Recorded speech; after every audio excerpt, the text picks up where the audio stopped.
Assalamualaikum warahmatullahi wabarakatuh dan salam sejahtera. Kembali lagi bersama saya Rusdi Syarif.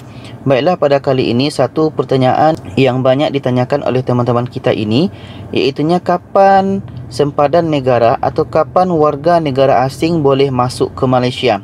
Jadi pada kali ini saya akan ambil daripada satu sumber, iaitunya Astro Awani. Jadi bagaimana penjelasannya? Layan ni dulu.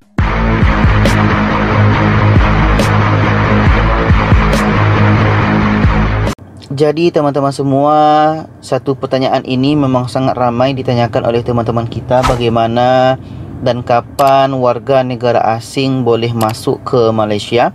Tentunya salah satu negara, iaitunya negara kita Indonesia.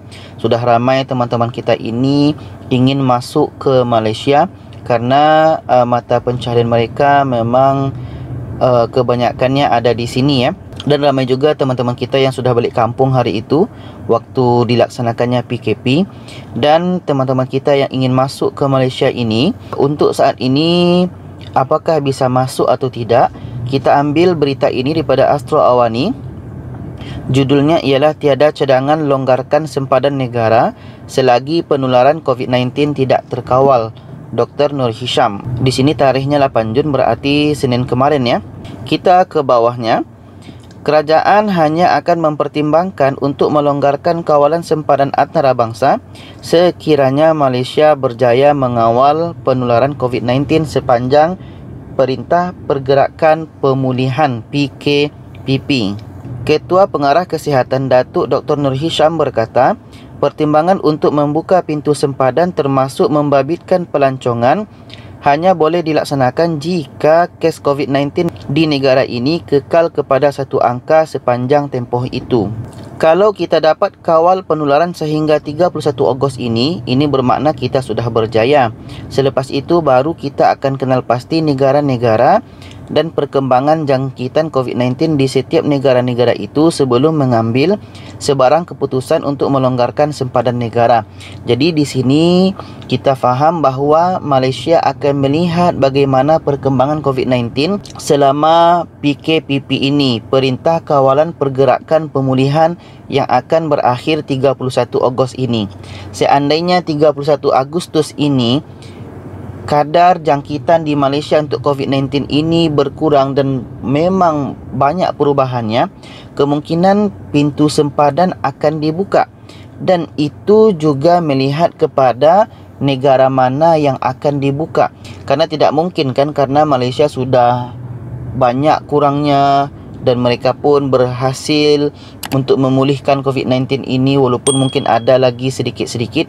Tapi negara lain itu yang akan dibuka itu masih banyak jangkitannya, bahkan masih meningkat. Maka kemungkinan negara tersebut tidak akan dibuka.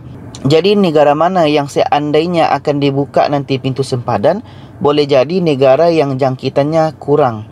Dan negara itu tidak akan membawa kes impor ke Malaysia atau tidak akan membawa kes corona masuk ke Malaysia. Mungkin negara itu dulu yang akan boleh masuk ke Malaysia. Jadi kita berharap negara Malaysia boleh cepat selesai COVID-19-nya dan juga negara kita Indonesia boleh cepat selesai, karena tidak mungkin negara Malaysia sudah stabil tapi negara kita Indonesia belum stabil. Tidak mungkin nanti warga negara Indonesia boleh masuk Malaysia untuk melancong atau yang lain-lainnya. Namun begitu, kata Dr. Nur Hisham, ia bergantung kepada SOP dan perlu dipersetujui kedua-dua negara. Jelasnya, konsep Grand Bubble boleh diketengahkan dengan merentas dua negara dari negara terpilih sahaja dan pelaksanaannya mempunyai kriteria tertentu. Memasuki fasa pemulihan, kita buka sektor dalam negara termasuk ekonomi, sosial dan pelajaran. Kalau kita boleh kawal penularan COVID-19, mungkin kita akan pertimbangkan kelonggaran kawalan sempadan kepada negara-negara yang mempunyai rekod baik. Seperti yang saya bilang tadi ya, kalau seandainya kes penularan COVID-19 ini bisa dikawal selama PKPP ini yang akan berakhir 31 Agustus ini, maka negara Malaysia akan mempertimbangkan membuka pintu sempadan negara, itu pun hanya kepada negara-negara yang mempunyai rekod baik. Maksudnya rekod baik sini seperti yang saya bilang tadi, bahawa negara yang mempunyai kes COVID-19 itu rendah, dan ada penurunan yang sangat signifikan. Makanya tidak mungkin Malaysia membuka pintu sempadan yang bisa membawa kes COVID-19 masuk lagi. Itu kan boleh membahayakan negara Malaysia. Jadi di sini kita sama-sama berdoa kes COVID-19 ini cepat berlalu. Di Malaysia kes COVID-19 cepat selesai.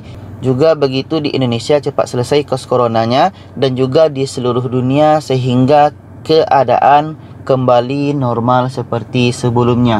Mudah-mudahan kita selalu sehat, selamat daripada COVID-19, dan kita semua kembali bisa menjalankan aktivitas seperti biasa. Dan jangan lupa share video ini kepada yang lainnya supaya lebih ramai yang tahu. Terima kasih. Wassalamualaikum warahmatullahi wabarakatuh.